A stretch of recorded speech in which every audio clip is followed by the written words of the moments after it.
Hey kid. Hello guys, magandang araw. Ikaw ba ay baguhang content creator at naghahanap ka ng free online video editor para sa iyong gagawing YouTube channel o kaya ay anumang social media platform? Kung oo, ay tamang-tama ang panonood mo sa video ito dahil ang ating for today's video ay isishare ko sa inyo ngayon ang free online video editor na ito, itong Clipchamp. So sa video ito ay papakita ko kung paano ito i-download at kung paano ito gamitin. Okay? Start tayo. I-exit muna natin to. Okay, para ma-download natin yung Clipchamp video editor, punta lang tayo sa Google. Type mo lang itong Clipchamp kung wala pa yan sa iyo, no? Lalabas agad yan pag tinype mo yan, Clipchamp video editor. Okay, ito. Click mo lang yan. So, ito na yun, ano? Ito na, free online video editor, Clipchamp. So, ang gagawin mo lang, so, i-click lang yan, click.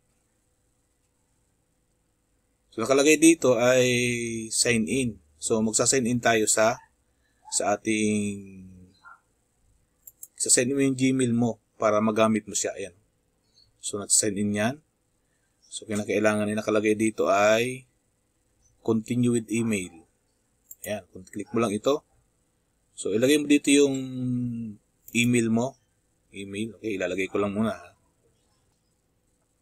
Yan, ilagay ko na yung aking email.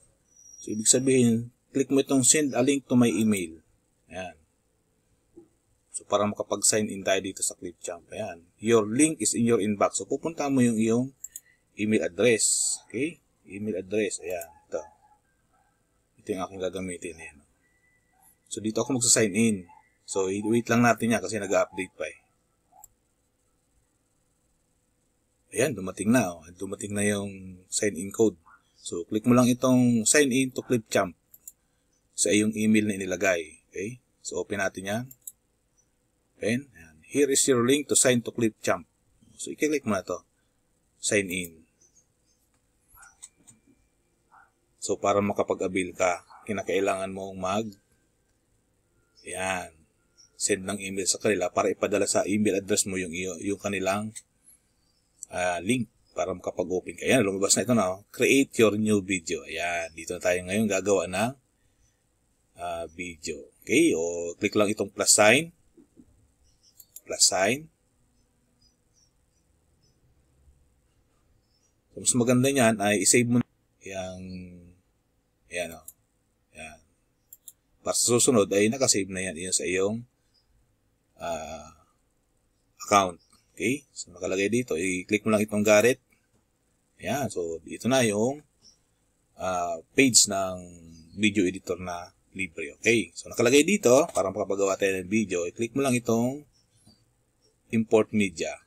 So, dapat nakahanda na yung mga video na gagamitin mo kapag gagawa ka ng o mag-edit ng video dito. So, sample, halimbawa, yung mga naka-ready kong video dito sa download. Ito, halimbawa ito. Sample natin to ha. Ito. I-click mo lang yan. Alam ba itong video ito? Ito yung sa skating. Yung ginawa ko skating dati. So, kapag nandiyan na yan sa import media, ilalagay mo lang yan dito. Idadrag mo lang yan dito. Ayan o. Yun, nandiyan na siya. Oh. Nandiyan na agad siya. So next, isa pang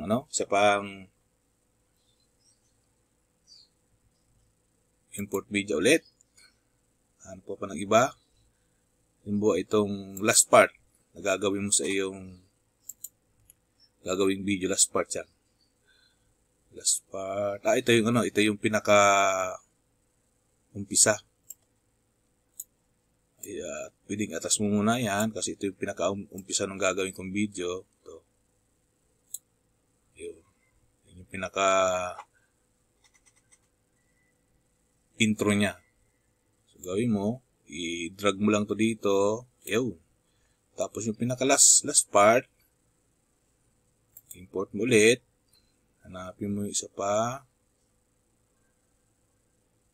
Yan, dito sa, saan ba yun? Yan, dito. Ito yung pinaka last part na lagi kong ginagamit sa paggagawa ko ng video. Ito. Yan. So, download na siya. So, ito na. Ito. Yun. Itadrag mo lang yan dito. Yun. Diyan na siya. So, para makita mo yan, kailangan mo lang itong i-play. Siyempre, ito. Ayan, nagpe-play na siya. Ayan. Nagpe-play na yan. So, ito na yung pinaka-video niya. Ayan, yun yung pinaka-video niya. So, pwede ka nang mag-edit dyan kung alin yung gusto mong putulin. Halimbawa, pero kung puputulin, ito lang, itatype mo lang to. So, pag magpuputol ka, halimbawa magkakat ka, pupost mo lang muna. Ayan, post lang muna. Tapos, halimbawa, puputulin mo itong part na to. Halimbawa lang, magpuputol tayo sa part na to. I-click mo lang itong split. Ayan, split. Split. Tapos, play mo. Ito, halimbawa lang to ha. Play mo siya. Kapag naka-play na,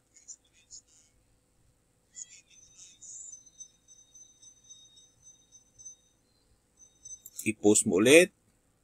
Tapos, i-click mo itong gunting na sign. Click. Ibig sabihin, itong parting ito, halimbawa ito yung parting ito yung puputulin mo, click mo lang yan, tapos i-right click mo, i-delete mo na yan. Yun. So, nagkaroon na siya nawala na yung bahaging yon. So, ngayon, itong bakanting space nito, i-right click mo lang yan, nakalagay dito, delete visual gap, para, babalik yung nagputulan mo, magkukunik na siya doon. So, diretso na ulit yan. So, yung video, yung portion na gusto mong alisin, naalis mo na. So, pag i-drinag mo itong bar na to, pag nag-play siya, tuloy-tuloy na yan. So, wala na yung part na gusto mong alisin. Tuloy-tuloy na yung video na yan. Okay? Ngayon, kung gusto mo naman siyang lagyan ng sound, halimbawa gusto mong maglagay ng sound dito sa bahaging ito, sa pinaka-dulo, yung pinaka-outro, tinatawag. Yan, halimbawa maglalagay tayo dyan ng sound. Halimbawa lang punta ka sa iyong YouTube channel. Kinakailangan mo mag-download ng music galing sa YouTube. Kung sa YouTube ang kung sa YouTube ang gusto mong gamitin, YouTube Music. Pero kung sa ibang platform, pumunta ka doon sa platform na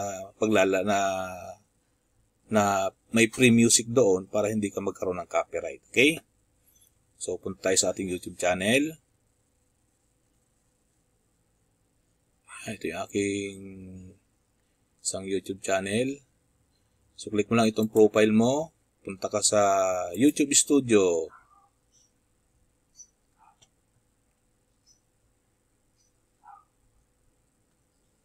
Punta ka dito sa bandang kaliwa, sa Audio Library. Halimbawa, ito yung pinaka-latest na free music sa YouTube ngayon. So, halimbawa, itong 2 hearts ang ilalagay mo, pwede mo nang pakinggan yan, pero maganda yan So, ida-download na natin. Pwede mo i-download yan. Download na yan. Nagda-download na siya yun.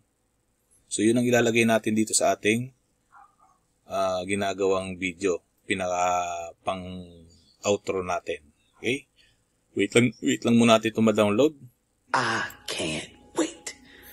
Yan, na-download na siya. So, punta ka sa iyong file. Sa download. Downloads. Ito, 2 hearts. Yan. Yan na yun. Okay, yun ang ilalagay natin dito sa ating project. Dito sa ating ginagawang project. Yan. So, gawin lang. Import media ulit. So, na-download na yun. Punta ka sa import media. So, balik ka dun sa downloads. Ayan, ito yun. Ito yung da-download natin. Ayan. So, open mo lang. Kapag na-click mo na yan, open mo lang to. Yun, nagda-download na siya dun sa video editor natin. Wait lang natin yan. Matapos, Oh, wait a minute. I'm just doing this for me. ayan, naka-download na siya. So, ito, idadrag mo lang to, bababa, click mo lang yan. So, dadalhin mo lang siya dito sa may, ibaba nakalagay doon, sound, drive here. Ayan. Diba, di tayo maglalagay ng sound sa bandang ito. Sa tapat na yan. Ayan, Ayan. So, doon na siya nakalagay, music. So, kaya kapag play mo yan, Play natin. Our Yan hearts na. Yan beat yung music niya. to the Yan na city yung pinaka-last part streets. natin. We began to feel the fire. So, kaya kapag yan ay We okay na sa'yo rise yan, like yan. Putulin mo yan. Click. Split mo siya. Ito. Putol. Yun. So, wala na siyang gap. Ibig sabihin, kapag nag-play yan, tuloy-tuloy na yan. our hearts beat to the city streets. We began to feel the fire. So, yun. We Kapag rise sa kamay, sa like pwedeng i-export. tall Click natin buildings. export. Continue anyway na, nakalagay. Pwede niya. Pwede niya i-continue anyway na yan. So, ayan. Pipiliin mo itong HD 1080 para mas maganda yung kanyang kalalabasan. Okay? So, wait lang natin siya. Nag-upload na siya. Nag-export na siya dun sa ating file. Okay? Wait lang natin itong matapos. Faster. Ayan. So, tapos na siya mag-export. So, nakalagay dito untitled video. Kaya dapat mo yung lagyan ng title. Okay? Anong title ko dito ay Ice Skating. Para meron kang reference kapag hahanapin mo siya sa iyong file na paglalagyan mo. Okay? Bahala ka na kung saan mo ilalagay. So, i-click mo itong save to your computer. Save to your computer. Diba, dito ko siya ilalagay sa videos. Dito siyempre sa videos. Pwede rin dito sa video projects. Yan. Dito ilalagay sa video project. So, kapag nakapahili ka ng paglalagyan ng file, i-save mo na siya doon. Okay, saving na siya. Saving. So, nakasave na yun doon. So, subukan natin. Hanapin sa video project. Hanapin natin. Hanap.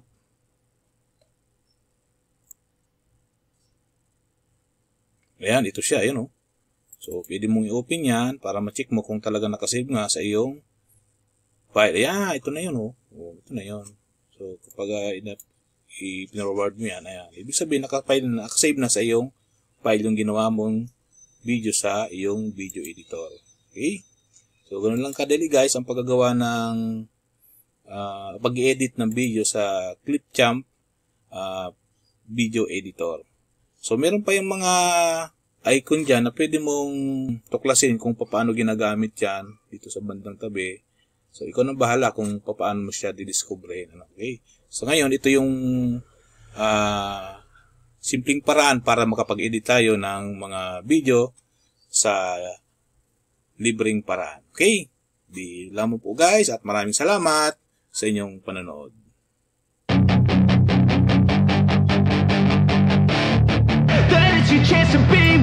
Hey kid, don't ever let them get inside your head.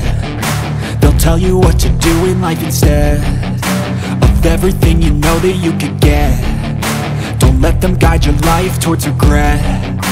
I'll fight for what I love with every breath. My past is filled with things I won't forget.